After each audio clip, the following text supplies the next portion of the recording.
+2 மாணவர்களா நீங்கள் எங்க படிக்கலாம் என்ன படிக்கலாம் உயர்கல்வி சம்பந்தப்பட்ட கேள்விகளுக்கு உங்கள் அகமதி கல்வி ஆலோசனை மையம் உடனே அலையுங்கள். Mani Krishna education share commodity and currency trading workshop registration free. இந்த கொரோனா டைம்ல தான் ஷூட் பண்ணிட்டு இருந்தோம். ஸோ எல்லாம் பயத்திலே தான் இருப்போம். ஒருத்தர் மட்டும் வந்து நான் கை கொடுக்கும் போதெல்லாம் வந்து நான் அவர் கை கொடுக்கும் போதெல்லாம் நான் வந்து வணக்கம் அப்படி சொல்லிட்டே இருக்கும்போது சொன்னாரு, இன்னும் கை கொடுக்க வச்சுட்டு இருக்கீங்க. நான் நேற்று தான் ஒரு ஷூட்டிங் 3 பொண்ணுங்களுக்கு மாறி மாறி ஸ்மூச் கொடுத்துட்டு வந்துருக்கேன்.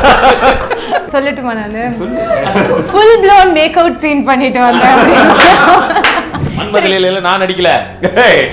சொன்னேன் நம்ம ரூம்ல எப்படின்னா ஒரு சாமி போட்டோ இருக்கும், இல்ல மிஞ்சி மிஞ்சி போனா சின்ன வயசுல சக்திமான் போட்டோ இருக்கும். உலகமே நம்ம மக்களே இருங்க மக்களே இங்க பாருங்க, யோகி வந்து சாமி போட்டோ வச்சிருக்காங்க. உண்மையான தமிழனோட வீட்ல இதெல்லாம் இருக்கும். அதெல்லாம் ஸ்டேட் பண்ணலாம் கூடாது. படம் ரிலீஸ் ஆகணும். பிரியா அசோக் வச்சு பாடுங்க மஜா. ஓட்டு மேல ஏறிக்கின்னு போகாத மச்சான், பிரியாவே நினைச்சு நீயும் கொஞ்சம் ஆடாத. அசோக்கு மாமா அசோக்கு ஏ கசுக்கு மச்சான் கசுக்கு. இல்லை, ஃபஸ்ட்டு ஸ்கிரிப்ட் எடுத்துகிட்டு வரும்போது கொரோனா அப்போ தான் அந்த லாக்டவுன் டைம் அது. ஸோ ஐ தாட் இந்த டைமில் வந்து நம்ம ஜாலியான படங்கள் நிறையா பண்ணோம், ஏன்னா மக்கள் ஆல்ரெடி ஸ்ட்ரெஸ்ஸில் போயிட்டுருக்காங்கன்னு. ஸோ அதில் கரெக்டாக அது ஃபிட்டுன்னு ஆச்சு. அண்ட் ஆல்சோ பிரியா அப்போவே பண்ணுறதா இருந்தாங்க. And she was very confident about the project. பண்ணலாமே அப்படின்னாங்க. ஸோ எனக்கு ரொம்ப சந்தோஷம். பிரியாவோட நடிக்கணும் ரொம்ப ஆசையாக இருந்தது எனக்கு. அண்ட் ஆல்சோ என்ன இந்த சிரிப்புக்கு புரியலையே. எதுவும் இல்லைங்க. ஆல்சோ காலேஜ் பையன், ஹாஸ்டல்லாம் ஷூட்டிங்கே நல்லாயிருக்கும், அந்த vibe and everything. So கிறிஷோட, யோகியோட, சதீஷோட இவங்களாம் சேர்ந்து நடிக்கும்போது சூப்பராக இருந்தது. என்ன அங்கே சின்ன ரூமாக தான் இருக்கும் ஷூட்டிங் இடத்துல, ஆனால் ஒரு 100 பேர் இருப்போம் உள்ள. ஸோ கலகலன்னு இருந்தது. ஐ ஹேட் so much fun. ஆனால் ஹாஸ்டல் பசங்கனாலே இந்த பிரியா ஒரு விஷயம் இருக்குல்ல, இந்த ஹீரோ ஹீரோயின் போஸ்டர்ஸ் ஓட்டுறது, அந்த வால்ல உட்காந்து பாட்டு பாடுறது, இந்த மாதிரி விஷயம் எக்ஸ்பீரியன்ஸ் பண்ணிருக்கீங்களா? நீங்க யார் போட்டோ ஒட்டிருந்தீங்க? Super bro. அதுதான் எங்க ஹாஸ்டல்ல ஆனா ஆக்டர்ஸோட போட்டோஸ்லாம் ஒட்டக்கூடாது. நிஜமாவே ஒட்டக்கூடாது. ஆனா இன்னொரு விஷயம், புக்ஸ் உள்ளலாம் வச்சுப்பாங்க ஃபேவரட் இதெல்லாம், அந்த மாதிரிலாம் வச்சு. நீங்க வந்து ரொம்ப பழைய ஹாஸ்டல்ல இருந்திருக்கீங்க நினைக்கிறேன். நான் ஹாஸ்டல்ல நடக்கக்கூட மயில் இறகு வைக்கிறது, நான் மயில் இறகு சொல்லலையே, போட்டோ தான் சொன்னேன். பட் அந்த டைம்ல அந்த ஒரு ஃபேவரட்லாம் இருக்கும்ல ப்ரோ, கேட்ட மாதிரி தானே அந்த மாதிரி எக்ஸ்பீரியன்ஸ் பண்ணிருப்பாங்க. மொபைல் வால்பேப்பர்ல இருந்தாங்க, பட் நோட் புக் உள்ளலாம் போட்டோ வச்சிருக்கேன். தமிழ் இண்டஸ்ட்ரியில to act in such role எவ்வளவு ஹாப்பியா இருந்தது உங்களுக்கு? ரொம்ப ஹாப்பியாக தான் இருந்தது. ஹே, தமிழ் பேசுறாரு. ஊராக நடிச்சா அப்போ புரியலையா? நான் கௌதம் சார் கூட அசோசியேட் டைரக்டராக இருந்தேன் ஒரு 5 வருஷம்.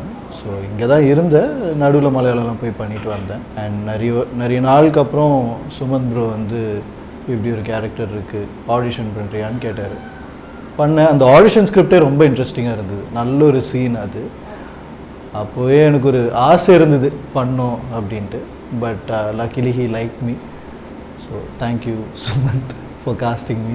Thank you Ravi sir for casting me. நான் ஆக்சுவலி யோகி அவரோட ஒர்க் பண்ணுறதுக்கு முன்னாடி அவரோட நித்யானந்தா காமெடியோட ஃபேன். நான் ஃபர்ஸ்ட் டே பார்க்கும்போது தலைவா நீங்களா அப்படின்னு. உங்களுக்கு அடையாளம் தெரிஞ்சது அவர் ஃபர்ஸ்ட் டே? அவர் அதில் அந்த லுக்கில் தானே இருந்தார். ஸோ தெரியுன்றதுக்காக விக்கெல்லாம் கைட்டிக்கலாம்.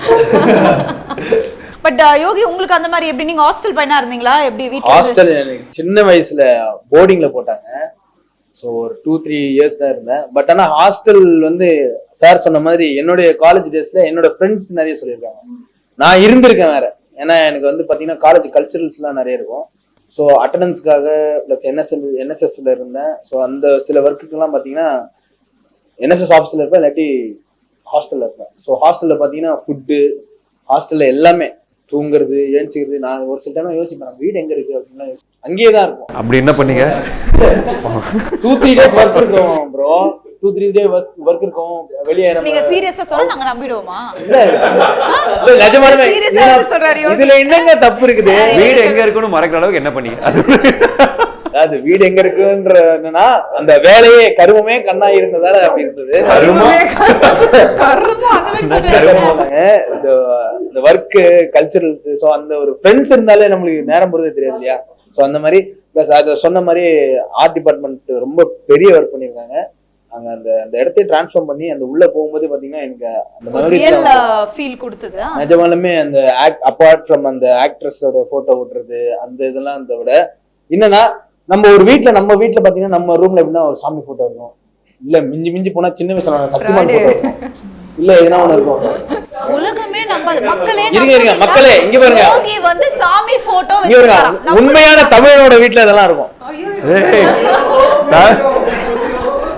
தேவையில்லாத ஸ்டேட் பண்ணலாம் படம் ரிலீஸ் நார்மலா சொல்றேன். இப்ப நம்ம வந்து தமிழர்கள் கண்ணில் படுற வரைக்கும் ஷேர் பண்ணுங்க ஃப்ரெண்ட்ஸ். ஆனா எங்களுக்கு அந்த ட்ரெய்லர் பார்க்கும் பொழுது ஒரு சின்ன கன்ஃபியூஷன் வந்து, ஏன்னா நடுவுல பேய் அந்த மாதிரி ஒரு விஷயமோ ஏதோ அப்படியே ஒரே ஒரு டைலமா இருந்தது. But is it a fun kind of a movie? அது நான் தான் மேக்கப் இல்லாம இருப்பேன். Have humble. பிரியாவும் நம்ம படத்தில் வந்து ஒரு சர்ப்ரைஸ் எலிமெண்ட்டாக ஒரு சின்ன ஒரு கோஸ்ட் எலிமெண்ட் இருக்குது. பட் தட்ஸ் நாட் ஸ்கேரி எல்லாம், ஒரு பயம் ஒருத்தர பெயிலாம் கிடையாது. Fun jolly. அது வந்து அறந்தாங்கி நிஷா அவங்க பண்ணியிருக்காங்க. ஸோ பிரியாவும் அவங்களும் ஒரே காஸ்டியூமில் இருப்பாங்க படத்தில். ஸோ அப்போ வந்துட்டு ஒரு காமெடி ஆஃப் எரர்ஸ் நடக்கும். ஸோ அதுதான் முக்கியமாக ஹாஸ்டல்லாம் என்ன ஞாபகம் வரும் டக்குன்னு நம்மளுக்கு? வார்டன் எப்போவுமே ஒரு ஸ்ட்ரிக்டான வார்டன் இருப்பாங்க. ஸோ இந்த படம் பொறுத்த வரைக்கும் எப்படி? இந்த படம் பொறுத்த வரைக்கும் ஸ்ட்ரிக்டான வார்டன்கிறது முனிஷ்காந்த் அண்ணன் தான். அதோட ஸ்ட்ரிக்ட் நாசர் சார். ஆமாம், அவருக்கு ஹெட்டு வந்து நாசர் சார். ஸோ அது ஒரு கூத்து, அங்கே ஒரு பயங்கரமான ஒரு பிளே இருக்கும். ஆக்சுவலாக படத்தோட ஹைலைட்டாக வந்து முனிஷ்காந்தும் நாசர் சாரும் அந்த, அதாவது படம் வந்து 3ஆக ஸ்ப்ளிட்டாக இருக்கும். அதாவது வந்து அசோக், பிரியா அவங்க கேங்கு, நாசர் சார், முனிஷ்காந்த், அப்புறம் ரவி மரியா அவங்களோட ஒரு கேங். ஸோ இந்த 3 பேரும் ப்ளே பண்ணுறது தான் இந்த whole story. Why was it Ashok Selvan Priya இந்த ஒரு டீம் எப்படி ஃபார்ம் ஆச்சு? பேசிக்லி இந்த ஸ்கிரிப்ட் இந்த ப்ராஜெக்ட் என்கிட்ட வரும்போது வந்துட்டு இது வந்து ஒரு யூத்ஃபுல்லான ஒரு script and full comedy. And எங்களுக்கு வந்து புது காம்பினேஷன் தேவைப்படுது இந்த ஹாஸ்டல் பசங்க அப்படிங்கிறதுக்காகவே. ஸோ எங்களோட ஃபர்ஸ்ட் சாய்ஸே வந்து அசோக் தான். ஸோ அவரோட படங்கள் பார்த்துருக்கோம். அண்ட் வி தாட் அதை சில வாட்டி எழுதும்போது நமக்கு தெரியல இந்த ஸ்கிரிப்டுக்கு இவங்க இருப்பாங்க, நல்லாயிருக்கும் அப்படின்னு. அண்ட் அதுக்கப்புறம் அவங்களோட யார் இது வரைக்கும் பேர் பண்ணால் புதுசாக இருக்கும். அண்ட் ஹூஸ் ஆல்சோ ஒரு ஹார்ட் த்ராப் மாதிரி ஃபார் தமிழ் ஆடியன்ஸ் அப்படிங்கும்போது Priya was obviously a choice. So அவங்க 2 பேரும் போனோம், 2 மெட்டீரியல் ஆச்சு. அப்புறம் வி வாண்டட் அவங்களோட காம்பினேஷனில் இன்னும் ஒரு 2-3 பசங்க தேவைப்படுச்சு. ஸோ அப்படி தான் சதீஷ், யோகி அண்ட் கிறிஷ் வந்து மலையாளத்தில் குரூப்னு ஒரு படத்தில் ஹிஸ் டன் வரி இன்னொரு ஹார்ட் த்ராப். ஆமாம், அடுத்த அப்கமிங் ஹார்ட் த்ராப் அவர். ஸோ அதனால இந்த காம்பினேஷன் செட். ஓ காட், எத்தனை ஹார்ட் த்ராப்ஸுங்க. ஃபர்ஸ்ட் நீங்க தான் யோகி. ஸோ எப்படி இருந்தாலும் ஒரு ப்ராஜெக்ட் கரெக்டாக வருதுன்னா எனக்கு என்னோட பிலீஃப் என்னென்னா அதுவே ஆட்டோமேட்டிக்காக அமைச்சுக்கும் தான். ஸோ அந்த வகையில் I'm very lucky in terms of casting எல்லாம் நல்லபடி அதுவே அமைஞ்சுது. ஸோ ஹாஸ்டல் பசங்க மொத்தமாக இங்கே இருக்கிறதுனால அந்த ஃபீலை கொண்டு வரதுக்காக உங்களுக்காக ஸ்பெஷலாக சில நபரை வர வச்சுருக்கோம். அவங்கள கூப்பிட்டுடலாமா? ஹாஸ்டலை பற்றி ஒரு பாட்டு எடுத்து விட்டிங்கன்னா போக போக நாங்கள் அப்படியே பல விஷயம் வச்சிருக்காரு யோகி அவரும். உங்களை கேள்விகள்லாம் கேட்பாரு, ரெடியா இருக்காரு. மஜாவா சொஜாவா ஜாலி பண்ணலாம், ஹாஸ்டல்ல நாம எல்லாம் ஆடி பாடலாம். மஜாவா சொஜாவா ஜாலி பண்ணலாம், ஹாஸ்டல்ல எல்லாம் ஆடி பாடலாம். யூத் என்ன மெயினடா, மேரேஜ் ஆனா டவுனடா, எப்போதுமே சந்தோஷமா ஜாலியா மஜா பண்ணுடா.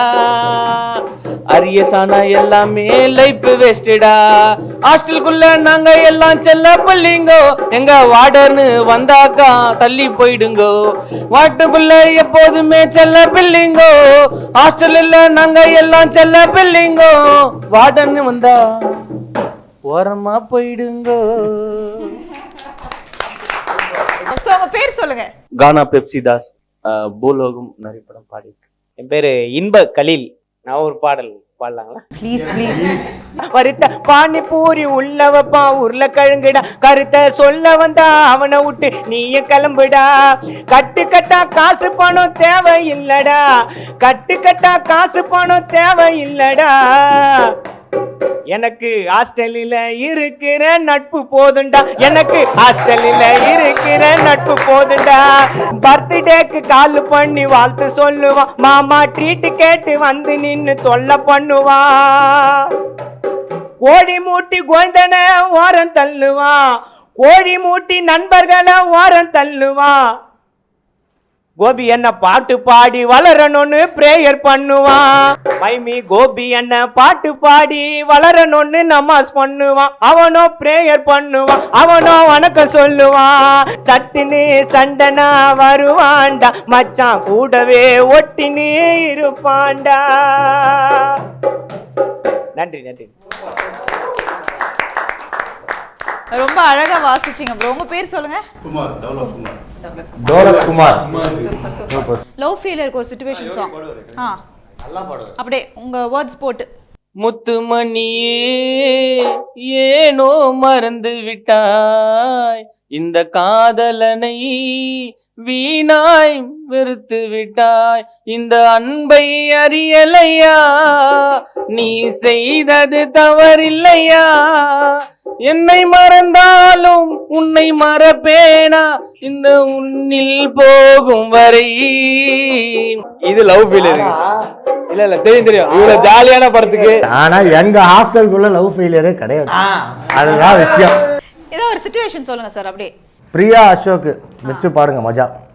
ஓட்டு மேல ஏறிக்கின்னு போகாத மச்சான், பிரியாவே நினைச்சு நீயும் கொஞ்சம் ஆடாத. ஓட்டு மேல ஏறிக்கின்னு போகாத, நீ பிரியாவே நினைச்சுக்கிட்டு வாடாத. தள்ளுக்கு தள்ளுக்கு தள்ளுக்கு தள்ளுக்கு தள்ளுக்குமா, உனக்கான ஜோடி அந்த பொண்ணுமா. மஜா மேல பாடுமா, நைட்டு கொஞ்சம் தூங்குமா, செல்ல கொஞ்சம் நோண்டுமா, மெசேஜ் கொஞ்சம் பண்ணுமா. அசோகே மாமா அசோகே, கசுகே மச்சான் கசுகே. சார் என்ன சார் ஒரு ஸ்டூடெண்ட் மட்டும் லேட்டா வந்திருக்காங்க? ஹாஸ்டல்னாலே ஒரு லேட் கமரில் வர வேணாமா, அந்த மாதிரி தான் நம்ம சதீஷ் ப்ரோ. செட்ல எப்படி பட் லேட்டாக வந்தாலும் இப்போ பாருங்க லேட்டஸ்ட்டாக பல விஷயங்கள் வரும். அதெல்லாம் இல்லை, இந்த பஞ்சு சொல்லணும் அப்படின்றதுக்காக தான் என்ன லேட்டாக வர சொன்னார். பஞ்சை சொல்லி கொடுத்ததே இதுதான். பஞ்சு நல்லா இருக்கும், இதை நான் சொல்கிறேன், கொஞ்சம் லேட்டாக வாங்க ப்ரோ. நான் வெளியில் வாசக்கிட்டே வெயிட் பண்ணி எப்போ கூப்பிடுவாரு. அவர் வீட்டு வாசல்ல.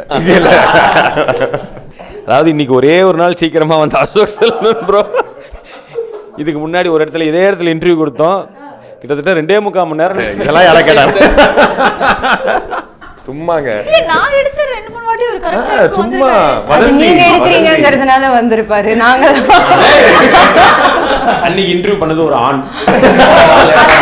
Okay bro. ஆனா ஹாஸ்டல்னாலே எப்பவுமே ஜாலி, நிறைய விஷயம் நீங்க மிஸ் பண்ணிட்டீங்க. கானா சாங்ஸ் எல்லாம் இங்க போயிட்டு இருந்தது. பட் எனிவேஸ் ஹாஸ்டல்னாலே எப்பவுமே ஒரு ஹாப்பியான மூமெண்ட். ஸோ சதீஷ் எப்படி வந்து நீங்க பேசிக்கா ஹாஸ்டல்ல படிச்சவரா இல்ல? நான் படிச்சவரே இல்லை. இல்ல ஹாஸ்டல் ஆக்சுவலி ஒரு விஷயம் சொல்லாம என்னன்னு தெரியல. இதுல நான் வந்து சொல்லுங்க, அப்புறமா வேணாம்னா சொல்லி நான் கேட்டுக்கிறேன். ஆமா எடிட் கூட இல்லை ஓகே சொல்லுவோம். நான் ஒரு 1 இயர் அண்ணா யூனிவர்சிட்டியில் வந்து ஹாஸ்டலில் திருட்டுத்தனமாக தங்கியிருந்தேன். என்னுடைய ஹாஸ்டல் வாழ்க்கைன்றது அப்படி தான் இருந்தது. ஸோ ஃப்ரெண்டு படிக்கும்போது எந்த வருஷம்லாம் சொல்ல மாட்டேன். அப்புறம் அந்த பையனை கண்டுபிடிச்சி அவன் பாவம் அமெரிக்காவில் செட்டில் ஆகிருக்கான். ஸோ அங்கே வந்து தங்கியிருந்தேன். உண்மையிலே எனக்கான அந்த ஒரு ஹாஸ்டல் லைஃப் அங்கே தான் கிடச்சிது. ஆனால் என்னென்னா லைக் இந்த படத்தில் வர மாதிரி இருக்காது. அங்கே ரொம்ப இந்த படிக்கிற பசங்களாக இருந்ததுனால எல்லோரும் ரொம்பவுமே ஒரு மாதிரி இதுவாக தான் இருந்தாங்க. பட் இந்த ஹாஸ்டல் வேறு மாதிரி ஒரு ஜாலியான ஒரு ஹாஸ்டலாக இருக்கும். அதுவும் வந்து கதையாக நீங்கள் சொல்லியிருக்கீங்களா ப்ரோ? நீங்கள் சொல்லலாம் ப்ரோ. அதான் ஒன்றும் இல்லை, அதான் இந்த மாதிரி ஒரு ஹாஸ்டலில் ஒரு காஞ்சி போன பசங்களுக்கு நடுவில் ஒரு அழகான பெண் ஒருத்தவங்க வந்தால் எப்படி இருக்குன்றதா இந்த காஞ்சி போன பசங்களோட மனசில். நீங்கள் என்ன படம் மாதிரியே பேசுறீங்க? இல்ல டைரக்டர் ரொம்ப உள்வாங்கி ஃபீல் பண்ணுறதுக்கு இங்கே ஒன்றுமே கிடையாது. ஆமாம், நான் வந்து டைரக்டர்கிட்ட ஒன்று தான் கேட்டேன், ப்ரோ இந்த படம் இப்படி இருக்குது, பசங்க ஹாஸ்டலுக்குள்ளே ஒரு பொண்ணு வந்து மாட்டிக்கிட்டாங்க என்ன அப்படின்றது. அடுத்த பார்ட் 2 என்ன எடுக்கிறீங்கன்னா, பொண்ணுங்க ஹாஸ்டலுக்குள்ளே நாங்கள் 4 பேர் போய் மாட்டிக்கிறோம், அங்கேருந்து எப்படி நாங்கள் தப்பிச்சு வரோம், நாங்கள் ஏன் தப்பிச்சு வர போகிறோம். ஒன்ஸ் மோர் கேட்பாங்க. இல்லை இது மைக் இல்லாமல் சொல்லியிருந்தாங்களா? ஸோ அந்த மாதிரி ஒரு கதையெல்லாம் பண்ண சொல்லியிருக்கோம். ஆனா நிறைய மெமரிஸ் இருக்கும்ல சதீஷ் ப்ரோ, இந்த மாதிரி இப்போ ஹாஸ்டல் அப்படினாலே ஒரு வாட்டி ப்ரோ ப்ரோன்னு சொல்லணும் அவசியம் இல்லை, புரியுதா? அது மெமரி ஏற்கனவே ஒரு 2 வாட்டி இருக்கு. ஓகே ஓகே, இதுக்காக இப்போ ரிஜிஸ்டர் பண்ணிட்டே இருக்கீங்க. மன்மதலையில நான் நடிக்கல சொன்னேன். ஓகே சொல்லுங்க, அதாவது மறக்க முடியாத ஒரு மெமரிஸ் ஷேர் பண்ணுங்க. செட்ல நடந்த விஷயம், உங்க செட்ல அது மொத்த டீமும் இருக்கீங்களே, இங்கே இவ்வளோ கலாய் பண்ணுறீங்க, அப்போ என்ன நடக்குது? செட்டில் மறக்க முடியாது. சரி ஓகே, நாங்கள் வந்து இந்த கொரோனா டைமில் தான் அந்த ஷூட் பண்ணிகிட்டு இருந்தோம். ஸோ எல்லாம் பயத்திலே தான் இருப்போம். அப்பப்போ வந்து இந்த மாஸ்க்கை போட்டு யாரையும் தொடாமல் முடிஞ்ச வரைக்கும் வந்து உடனே கையை கழுவி அந்த மாதிரி தான் ரொம்ப ஒரு மாதிரி அந்த கரெக்டாக அந்த ப்ரோட்டோக்காலை ஃபாலோ பண்ணி அப்படி தான் ஷூட் பண்ணிகிட்டு இருந்தோம். ஒருத்தர் மட்டும் வந்து நான் கை கொடுக்கும்போதெல்லாம் வந்து அவர் கை கொடுக்கும்போதெல்லாம் நான் வந்து வணக்கம் அப்படி சொல்லிகிட்டே இருக்கும்போது சொன்னார், ப்ரோ இன்னும் கை கொடுக்க யோசிச்சுட்டு இருக்கீங்க, நான் நேற்று தான் ஒரு ஷூட்டிங்லேருந்து வரேன், 3 பொண்ணுங்களுக்கு மாறி மாறி ஸ்மூச் கொடுத்துட்டு வந்துருக்கேன். ஏய் நீங்க என்ன கை கொடுக்கவே யோசிக்கிறீங்களே? எங்கன்னா மன்மதலையில ஷூட்ல இருந்து that was not the right word. இல்ல எனக்கு ஞாபகம் இருக்கு. அந்த சொல்லட்டுமா நானு full blown make out scene பண்ணிட்டு வந்தேன். ஸோ அப்படி சொல்லுங்க, எனக்கு கொரோனா இருந்தது ஆனா இது நடந்துச்சு அப்படின்னு சொன்னேன். அதான் நடந்தது கன்ஃபார்ம் அது. ஸோ மொத்தத்தில் என்னன்னா அப்படிலாம் சொல்லி எங்களை வந்து இதாக்கி நாங்கள் திரும்பி பார்த்தா இந்த பக்கம் யோகி, இந்த பக்கம் கிறிஸ். ஸோ அப்படி இருக்கும்போது அப்படி ஒரு ஷூட்டை நான் கேட்டேன். அந்த படத்துக்கு சம்பளம் வேறு கொடுத்தாங்களா அப்புறம் உங்களுக்கு இதை வேற அப்படின்னு சொல்லிட்டு அதுதான் மறக்க முடியாத ஒரு சம்பவமாக இருந்தது. ஆனா இவங்க வந்து பேசிக்கா ரொம்ப குவைட்டா செட்டில் எப்படி பிரியா பத்தி எல்லாருமே சொல்லுங்களேன். அப்படியா ப்ரோ? இது வரைக்கும் நீங்க அப்படிதான் மெயின்டைன் இல்லைங்க. அது வரைக்கும் நான் சொல்றேன். இல்லை நீங்கள் என்ன சொல்லணும்னு சொல்லுங்க, நான் அப்படியே மெயின்டைன் பண்ணிக்கிறேன். ஏன்னா ஏதோ பொய் சொல்லி வச்சிருக்கீங்கன்னு நினைக்கிறேன். அது ஒரு நிமிஷம் வாங்க. அது அவங்களோட இம்ப்ரெஷன், நான் சொல்லி கொடுத்தது கிடையாது. முடி சரியா சரி சொல்லுங்க, ஏதாவது ஒரு குவைட்லாம் கிடையாது. ரொம்ப நல்ல பொண்ணு. பட் நல்ல ஒரு ஒரு எப்படி சொல்றது, இருக்கிறீங்க என்ன நல்ல பொண்ணுன்ட்டு எப்படி சொல்றது? இல்லைங்க, குவைட்டா இருக்கிறது வேற அப்படிலாம் கிடையாது. இல்ல நல்ல பொண்ணு லிஸ்ட்ல வந்து அது வரும். நல்ல குவைட்டா இருக்கிறது இருங்க, என்னமோ சொல்ல வந்தா அவரே கன்ஃபியூஸ் ஆயிட்டாரு. அதாவது வந்து நீங்க கேட்டீங்களா நல்ல பொண்ணு, பட் என்னன்னா நல்லா அந்த எல்லாரையும் கலாய்க்கிறது அந்த மாதிரி பண்ணி. என்ன ஒரு நல்ல விஷயம், எங்களுக்கு எப்போ டெய்லி சோறு வாங்கி கொடுப்பாங்க அவங்க தான். ஆமாம் அந்த இதில். பட் ஐ மீன் குவைட்டானவங்களாம் கிடையாது. பயங்கரமான சவுண்ட் பார்த்து சோறு வாங்கி கொடுத்து மற்ற படத்தை பற்றி புலம்புவாங்க. மறக்கவே மாட்டேன். ஆமாம் மறக்க முடியாத அப்படி ஒரு மறக்க முடியாத சம்பவம் இருக்கு. பாவம் அவங்களே மறக்க நினைக்கிறாங்க. அதை போய் நம்ம ஏன் சொல்லிக்கிட்டு சொல்லிட்டீங்களே. இப்போ எனக்கு அந்த கேள்வி வருது, என்ன அப்புறமா உங்களுக்கு உள்ளலாம் போக கூடாது. சூப்பர். நான் வந்து இங்க தொடர்ந்து படங்கள் பண்ணணுங்கிற இல்ல தொடர்ந்து படங்கள் பண்ண முடியுமோ இல்லையா? அந்த படத்தை நீங்க தொடர்ந்து பண்ணுவீங்க. இந்த ஒரு விஷயம் இருக்கு, அதுக்காக நீங்க ஹாஸ்டல் பார்க்கணும் என்ன இருக்கு சொல்லுங்க. இவருடைய வாழ்க்கை அடங்கி இருக்கு, அதனால வந்து பாருங்க. மற்றவங்களாம் கூட வேற வேற படமா அப்படி போயிட்டு இருக்கு. தம்பி விஜய் டிவிக்கு போயிடுவார். தம்பி இல்லை அண்ணன் விஜய் டிவிக்கு போயிடுவாரு. ஸோ அந்த மாதிரிலாம் இருக்கும்போது ப்ரோ வந்து இப்போ வந்து ரொம்ப நல்ல கடின உழைப்பு இந்த படத்துக்காக கொடுத்துருக்காரு. எல்லாருமே கடினமாக தான் உழைச்சிருக்கோம். ஸோ எல்லாரும் சேர்ந்து சக்ஸஸ் ஆகிறதுக்காக இந்த படத்தை தியேட்டரில் பாருங்கள். Super super. So what you like to tell sir? So just come to the theatres, relive your days, hostel days. ரொம்ப நாங்கள் ஜாலியாக பண்ணியிருக்கேன் இந்த படம். அதெல்லாம் ரிஃப்ளெக்ட் ஆகிருக்குன்னு நினைக்கிறோம் ஸ்க்ரீனில். ஸோ ஒரு டிஃபரன்ஸ் இல்லை, அதுதான் அதை ரீஃப்ரேஸ் பண்ணி போடுறேன், அவ்வளோதான். வாங்க ஜஸ்ட் என்ஜாய். தேங்க்யூ. அண்ட் நீங்கள் அடுத்தடுத்து இப்போ அவர் சொன்ன மாதிரி நிறைய படங்கள் பண்ணிட்டு இருக்கீங்க. ஸோ அந்த மாதிரி எனக்கு சந்தோஷம். அவர் சொன்ன வேற ஒரு இது மைண்ட்ல வந்துருச்சு. இல்ல நீங்க சொன்ன ஒரு விஷயம் மைண்ட பிளாக் பண்ணிருச்சு. ஸோ சொல்லுங்க, நிறைய படமா நிறைய ஹீரோயின்ஸோட படமா அதை கரெக்டாக சொல்லுங்க. ஏன்னா ஒரு படத்துல ஆமா இப்பெல்லாம் சிங்கிள் ஹீரோயினா ஒத்துக்க மாட்டீங்க. இது ஆனா இது மட்டும் தான் ரொமான்ஸ் கூட இல்ல. நான் கேட்டேன் இல்ல. ஐயோ ரொமான்ஸ் இல்ல. என்ன ஒரு ஹீரோயின் கிடைக்கிறதுக்கே நாங்க அடுத்த படத்துக்குலாம் அவ்வளவு தேடி கண்டுபிடிச்சு பண்ண 3 ஹீரோயின் ஒரு படத்துக்கே இவர் எடுத்துட்டு போயிட்டாருன்னா கதைக்கு அது தேவைப்படுதுங்க. நானா போய் கேட்டேன். ஆனா இதுல ரொமான்ஸ் இல்லன்றாரு. அதே மாதிரி ஒரு தடவை நடிச்ச ஹீரோயின் கூட ரிப்பீட் பண்றது கிடையாது. துபாயில டீ குடிக்கிற மாதிரி ரீத்து வர்மாவோட நடிச்சிட்டு இருக்காரு இல்ல. அவர் ஷெட்யூல் பயங்கரமா மெயின்டைன் பண்ணுங்க நீங்க. ஏங்க ராம்கோபால் வர்மானா தெரியாம இருக்கலாம், ரீத்து வர்மாவா தெரியாம இருக்க முடியுமா? Thank you so much. ஸோ கண்டிப்பாகவே ஹாஸ்டல் அப்படின்னாலே ஜாலி தாங்க. ஸோ இந்த டீம் எவ்வளோ ஜாலியாக இருந்தோம், படமும் அப்படி தான் இருக்கும். ஸோ தயவுசெய்து எல்லாருமே பார்த்து என்ஜாய் பண்ணுங்கள். Thank you so much to the entire team. Thank you. +2 மாணவர்களா நீங்கள் எங்க படிக்கலாம், என்ன படிக்கலாம், உயர்கல்வி சம்பந்தப்பட்ட கேள்விகளுக்கு உங்கள் அகமதி கல்வி ஆலோசனை மையம் உடனே அலையுங்கள். Mani Krishna education share commodity and currency trading workshop. Registration free.